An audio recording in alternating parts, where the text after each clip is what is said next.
Imagine you're building a house. You wouldn't start picking out fancy light fixtures and granite countertops before you pour the foundation, right? Of course not.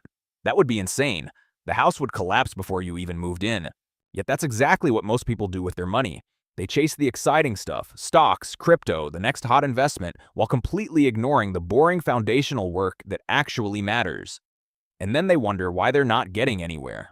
Why their finances feel like they're held together with duct tape and hope. Today we're fixing that. We're building the foundation first. Let me tell you something that might surprise you. Recent data shows that 1 in 3 Americans doesn't have an emergency fund. The median emergency savings? About $500. That's less than most people's monthly car payment. And yet, these same people are asking whether they should buy individual stocks or invest in cryptocurrency. It's like asking whether you should buy a Ferrari when you don't even have enough money to fix the transmission in your current car. Here's what most people don't understand. There's an optimal order for investing your money, a sequence that can literally save you tens of thousands of dollars over your lifetime and dramatically accelerate your path to financial independence. But most people ignore this sequence. Why? Because it's not exciting. It doesn't make for good Instagram content. You can't post a screenshot of paying off your credit card and get 1,000 likes. You can't brag about your emergency fund at a dinner party. The boring stuff works. The exciting stuff usually doesn't. But nobody wants to hear that because boring doesn't sell. Today, I'm going to walk you through the exact order you should be investing your money, step by step, rung by rung. By the end, you'll know exactly where your next dollar should go.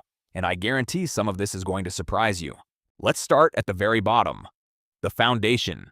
Before you invest a single dollar anywhere, you need to establish an emergency fund. I know. This sounds boring. You'd rather hear about which stocks are going to make you rich. You'd rather hear about the crypto that someone's cousin's roommate made a fortune on. But here's why this matters more than you think. An emergency fund isn't just about having money for unexpected expenses. It's about creating a psychological safety net. It's about building a wall between you and chaos.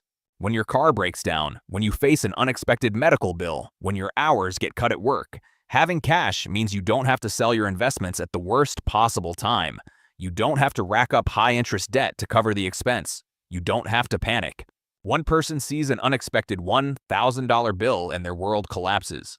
The other person sees the same bill and says, "Annoying, but I got this." Same problem. Completely different experience. The only difference? A pile of cash sitting in a savings account.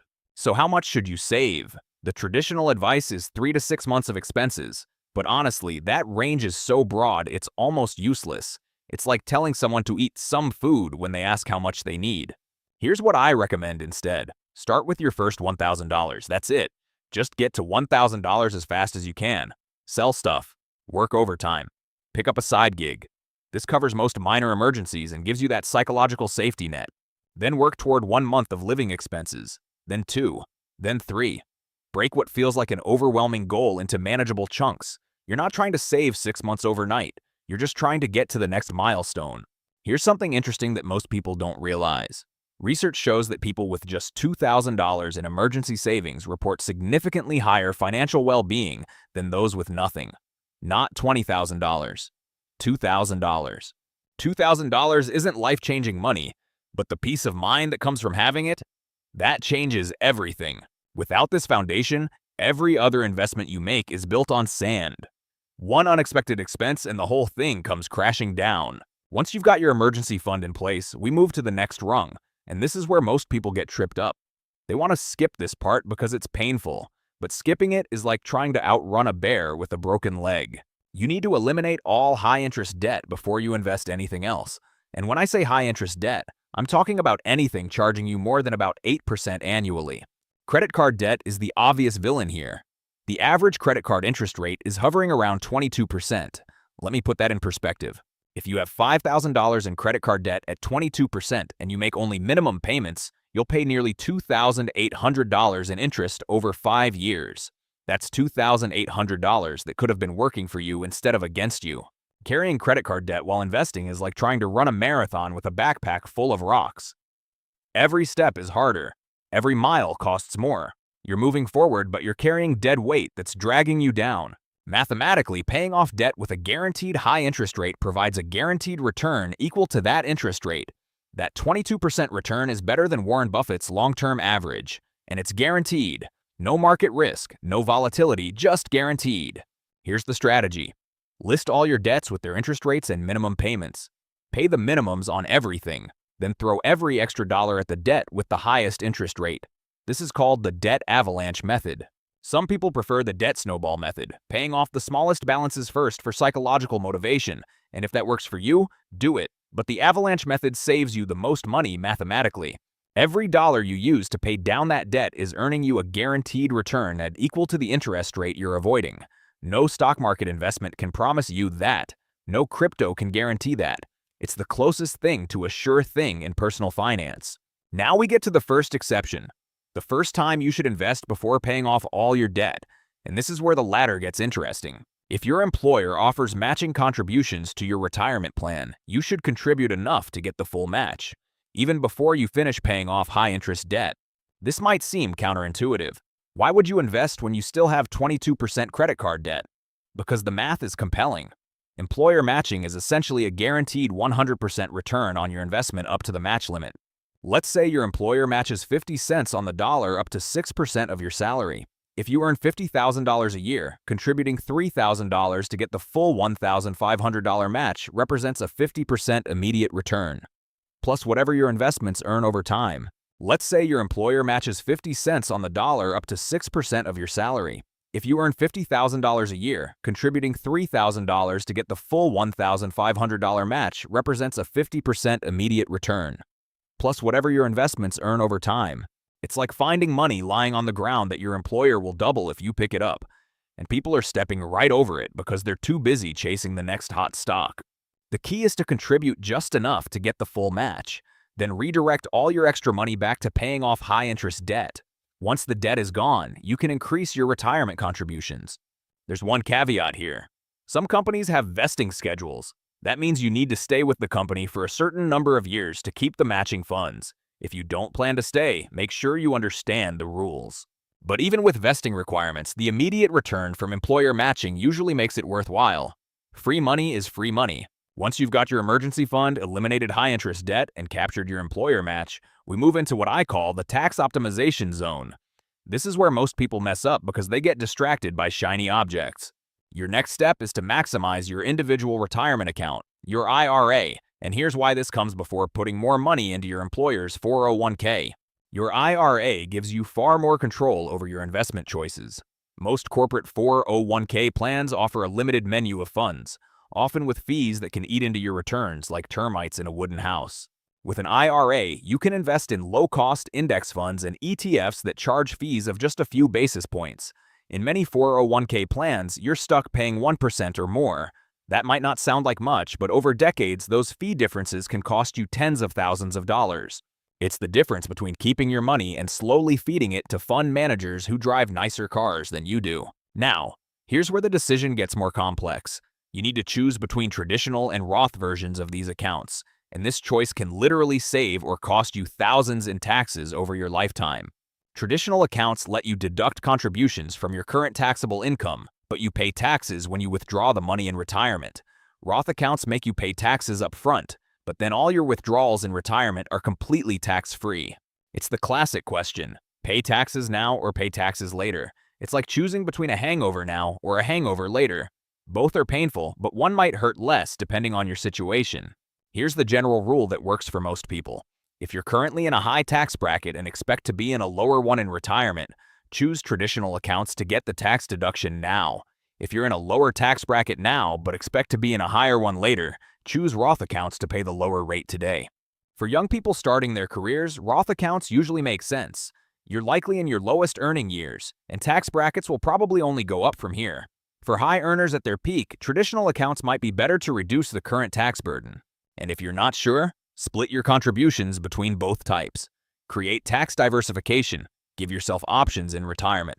Now we get to what I call the secret weapon, the most underutilized investment vehicle in America: the Health Savings Account, or HSA. If you have access to one, this is where things get really exciting. HSAs are like the Swiss Army knife of tax-advantaged accounts. They offer not one, not two, but 3 different tax benefits. First, you get a tax deduction for contributions, just like a traditional IRA. Second, your money grows tax-free while invested, just like any retirement account. And third, here's the kicker that makes HSAs special. Withdrawals for qualified medical expenses are completely tax-free, even in retirement. It's the only account that gives you tax benefits on the way in, while the money grows, and on the way out. Triple tax advantage. It's almost unfair. For 2025, you can contribute up to $4,300 to an HSA if you have individual coverage, or up to $8,550 for family coverage. The catch? You need to have a high-deductible health plan to be eligible. If you're young, healthy, and don't have significant medical expenses, an HSA can be one of the most powerful retirement accounts available. It's like having a retirement account specifically for the one expense everyone will have in retirement: healthcare. Here's the strategy that makes HSAs incredibly powerful. Pay for your current medical expenses out of pocket if you can afford to. Keep all your medical receipts, and let your HSA money stay invested in the market. Why? Because there's no time limit on when you can reimburse yourself for qualified expenses.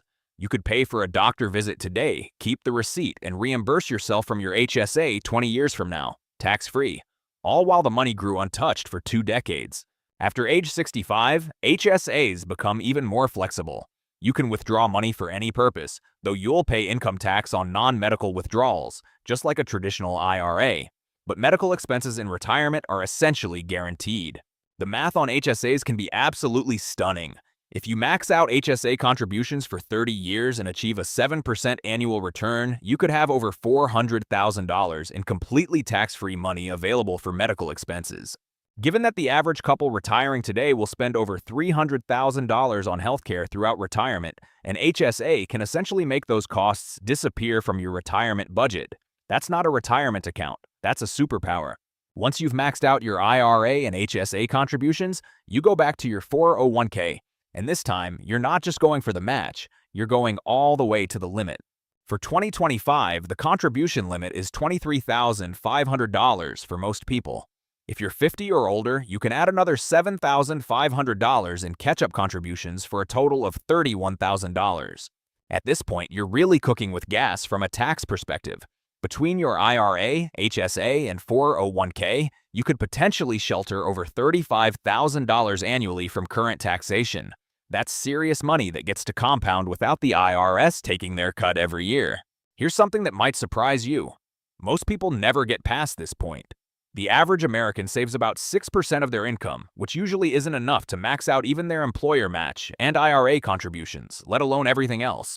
If you're one of those people who can actually work through this entire sequence, congratulations! You're already in the top 5% of savers in America. You're setting yourself up for a retirement that most people can only dream about. The beautiful thing about following this order is that each step builds on the previous ones. Your emergency fund prevents you from derailing your progress when life happens. Eliminating high-interest debt stops you from bleeding money to interest payments. Maximizing employer matching gives you guaranteed returns. Tax-advantaged accounts let more of your money compound without government interference. Now we get to the step that most people want to start with: taxable investment accounts. Taxable accounts are the Wild West of investing. You can buy individual stocks, trade options, speculate on cryptocurrency, or just invest in good old index funds. No contribution limits, no withdrawal restrictions, complete freedom. It's also where most people make their biggest mistakes, because they think having access to every investment under the sun automatically makes them smarter. It doesn't. Here's the thing about taxable accounts that most people don't consider: the tax drag. Every dividend payment gets taxed. Every time you sell an investment for a gain, the IRS wants their cut.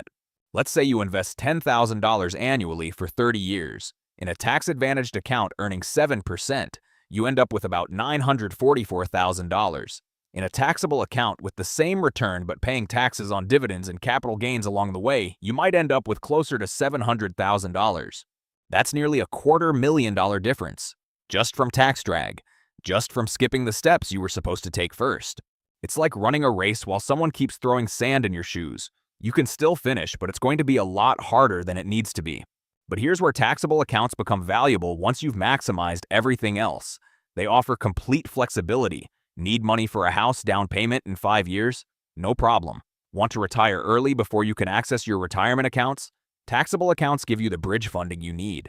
Planning to leave money to your kids? Taxable accounts get a step up in basis when you die, which can eliminate capital gains taxes entirely. Taxable accounts aren't the enemy. They're just not where you should start. Let's bring this all together with a quick recap before we wrap up.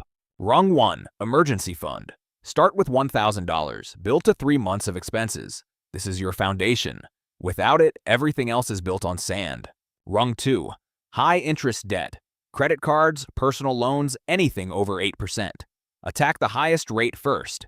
Every dollar you pay off earns a guaranteed return equal to that interest rate. Rung 3. Employer match. Contribute just enough to get the full match. This is free money. A guaranteed 50% to 100% return. Never leave it on the table. Rung 4. IRA. Max out your individual retirement account. You get more control and lower fees than most employer plans. Choose traditional or Roth based on your tax situation. Rung 5. HSA. If you have access to one, max it out. Triple tax advantage. The most powerful retirement vehicle most people ignore. Rung 6. Max out your 401k, go beyond the match, hit the annual limit, shelter as much as you can from the taxman. Rung 7. Taxable investment accounts, the fun stuff, individual stocks, real estate, crypto, whatever you want, but only after you've climbed the other 6 rungs.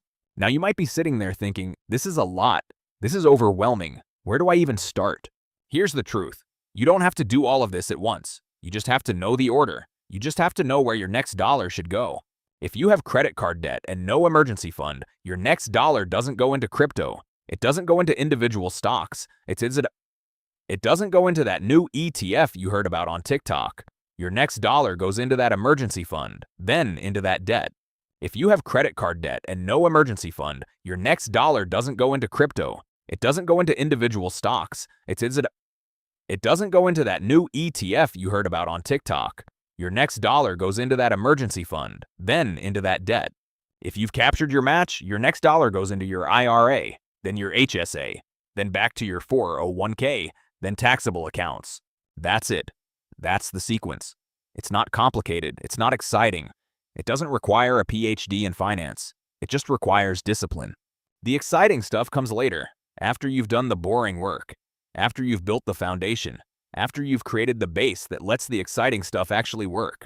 Think about it this way. A house with a solid foundation and basic finishes is worth more than a house with a crumbling foundation and granite countertops. Every time. The finishes don't matter if the house is falling down. The same is true with your money. The investments don't matter if you're bleeding interest payments. The returns don't matter if you're paying the taxman for the privilege of investing. The gains don't matter if one emergency wipes out everything you've built. Build the foundation first. Everything else is just decoration. Here's what I want you to do. Take out your phone, open your notes app, write down where you are on the ladder. Do you have an emergency fund? If not, that's your focus. Do you have high interest debt? If yes, that's your target. Have you captured your employer match? If not, you're leaving money on the ground. Write down your next step, just one thing, the next rung you need to climb, then do it. Not next month, not when you feel ready. Today, this week, take one action toward that next rung. Because the gap between knowing and doing is where wealth dies. If this video helped you understand the order of operations for building wealth, hit that like button. It helps more people find it. And subscribe if you want more videos about the boring foundational work that actually builds wealth, not the exciting stuff that usually doesn't. Now I want to hear from you. Drop a comment and tell me, where are you on the ladder right now? Are you building your emergency fund, paying off debt, capturing your employer match, maxing out your IRA? Or are you already at the top, investing in taxable accounts? Be honest, be specific. Let's fill the comments with real stories. Maybe your story will help someone else figure out where they should start. I read them. I'll be in there. Let's figure this out together. Thanks for watching. Build the foundation. Climb the ladder. See you in the next one.